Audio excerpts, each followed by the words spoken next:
Zechariah chapter 10. Ask the Lord for rain in the springtime. It is the Lord who sends the thunderstorms. He gives showers of rain to all people, and plants of the field to everyone. The idle speak deceitfully, diviners see visions that lie. They tell dreams that are false, they give comfort in vain. Therefore the people wander like sheep, oppressed for lack of a shepherd. My anger burns against the shepherds, and I will punish the leaders. For the Lord Almighty will care for his flock, the people of Judah, and make them like a proud horse in battle. From Judah will come the cornerstone, from him the tent peg, from him the battle bow, from him every ruler. Together they will be like warriors in battle, trampling their enemy into the mud of the streets. They will fight because the Lord is with them, and they will put the enemy horsemen to shame. I will strengthen Judah and save the tribes of Joseph. I will restore them because I have compassion on them. They will be as though I had not rejected them, for I am the Lord their God, and I will answer them. The Ephraimites will become like warriors, and their hearts will be glad as with wine. Their children will see it and be joyful. Their hearts will rejoice in the Lord. I will signal for them and gather them in. Surely I will redeem them. They will be as numerous as before. Though I scatter them among the peoples, yet in distant lands they will remember me. They and their children will survive, and they will return. I will bring them back from Egypt and gather them from Assyria. I will bring them to Gilead and Lebanon, and there will not be room enough for them. They will pass through the sea of trouble. The surging sea will be subdued, and all the depths of the Nile will dry up. Assyria's pride will be brought down, and Egypt's scepter will pass away. I will strengthen them in the Lord, and in his name they will live securely, declares the Lord.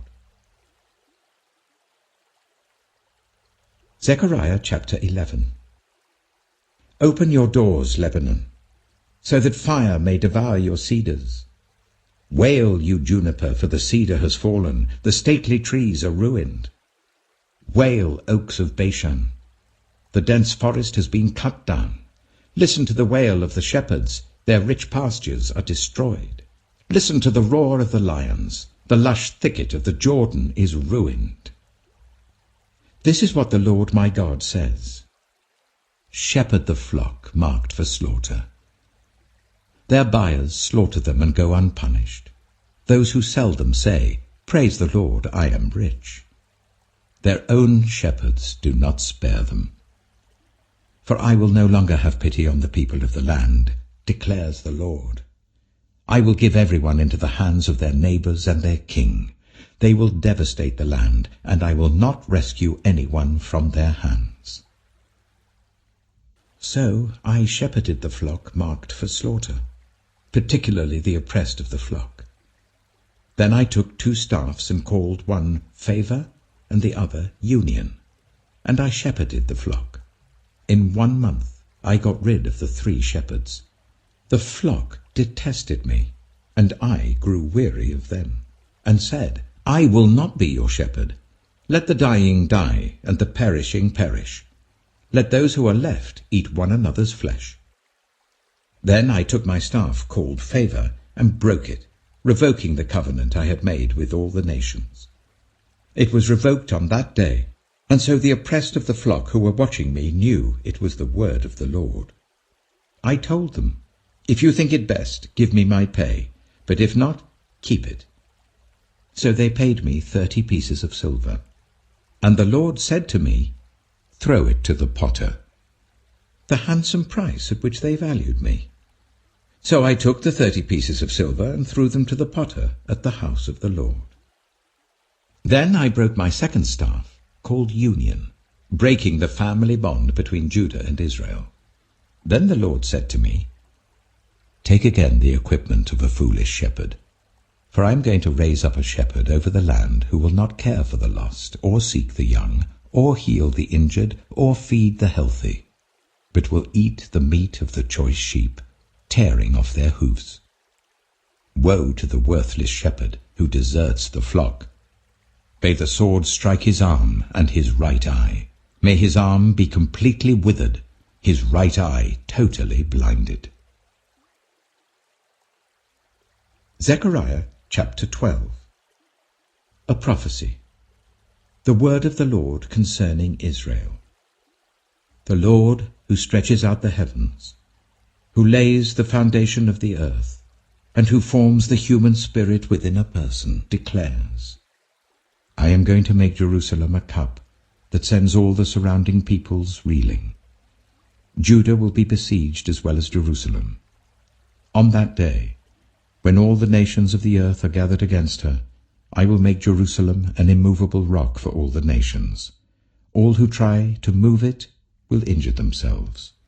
On that day, I will strike every horse with panic and its rider with madness, declares the Lord. I will keep a watchful eye over Judah, but I will blind all the horses of the nations. Then the clans of Judah will say in their hearts, the people of Jerusalem are strong, because the Lord Almighty is their God. On that day, I will make the clans of Judah like a brazier in a woodpile, like a flaming torch among sheaves. They will consume all the surrounding peoples right and left, but Jerusalem will remain intact in her place. The Lord will save the dwellings of Judah first, so that the honor of the house of David and of Jerusalem's inhabitants may not be greater than that of Judah. On that day, the Lord will shield those who live in Jerusalem, so that the feeblest among them will be like David, and the house of David will be like God, like the angel of the Lord going before them. On that day I will set out to destroy all the nations that attack Jerusalem. And I will pour out on the house of David and the inhabitants of Jerusalem a spirit of grace and supplication. They will look on me, the one they have pierced, and they will mourn for him as one mourns for an only child, and grieve bitterly for him as one grieves for a firstborn son. On that day, the weeping in Jerusalem will be as great as the weeping of Hadad Rimmon in the plain of Megiddo. The land will mourn, each clan by itself, with their wives by themselves.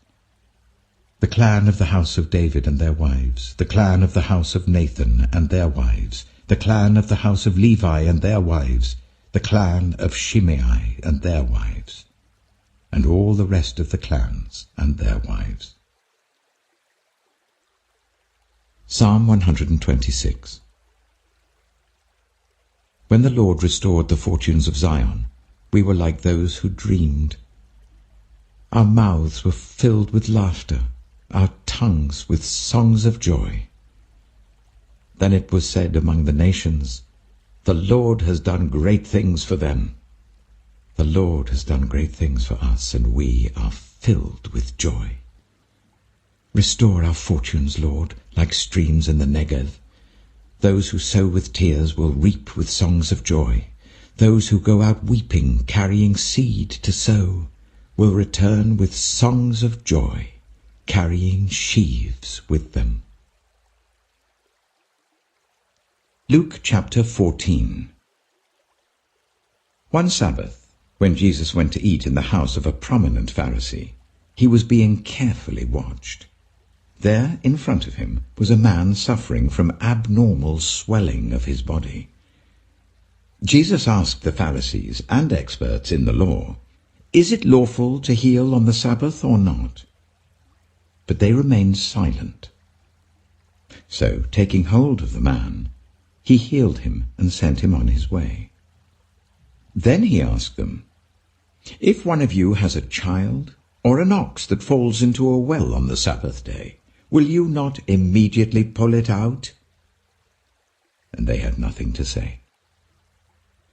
When he noticed how the guests picked the places of honor at the table, he told them this parable. When someone invites you to a wedding feast, do not take the place of honor. For a person more distinguished than you may have been invited. If so, the host who invited both of you will come and say to you, "Give this person your seat." Then, humiliated, you will have to take the least important place. But when you are invited, take the lowest place, so that when your host comes, he will say to you, "Friend, move up to a better place." Then you will be honored in the presence of all the other guests. For all those who exalt themselves will be humbled, and those who humble themselves will be exalted. Then Jesus said to his host, "When you give a luncheon or dinner, do not invite your friends, your brothers or sisters, your relatives, or your rich neighbors. If you do, they may invite you back, and so you will be repaid. But when you give a banquet, invite the poor, the crippled, the lame, the blind, and you will be blessed. Although they cannot repay you, you will be repaid at the resurrection of the righteous." When one of those at the table with him heard this, he said to Jesus, "Blessed is the one who will eat at the feast in the kingdom of God." Jesus replied, "A certain man was preparing a great banquet and invited many guests. At the time of the banquet he sent his servant to tell those who had been invited, 'Come, for everything is now ready.' But they all, alike, began to make excuses. The first said, 'I've just bought a field, and I must go and see it. Please excuse me.'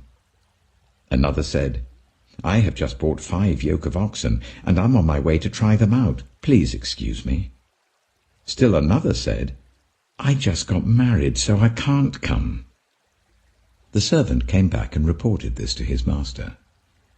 Then the owner of the house became angry and ordered his servant, 'Go out quickly into the streets and alleys of the town and bring in the poor, the crippled, the blind, and the lame.' 'Sir,' the servant said, 'what you ordered has been done, but there is still room.' Then the master told his servant, 'Go out to the roads and country lanes and compel them to come in, so that my house will be full. I tell you, not one of those who were invited will get a taste of my banquet.'" Large crowds were traveling with Jesus, and turning to them he said, "If anyone comes to me and does not hate father and mother, wife and children, brothers and sisters, yes, even their own life, such a person cannot be my disciple. And whoever does not carry their cross and follow me cannot be my disciple. Suppose one of you wants to build a tower. Won't you first sit down and estimate the cost to see if you have enough money to complete it? For if you lay the foundation and are not able to finish it, everyone who sees it will ridicule you, saying, 'This person began to build and wasn't able to finish.' Or suppose a king is about to go to war against another king. Won't he first sit down and consider whether he's able, with 10,000 men, to oppose the one coming against him with 20,000?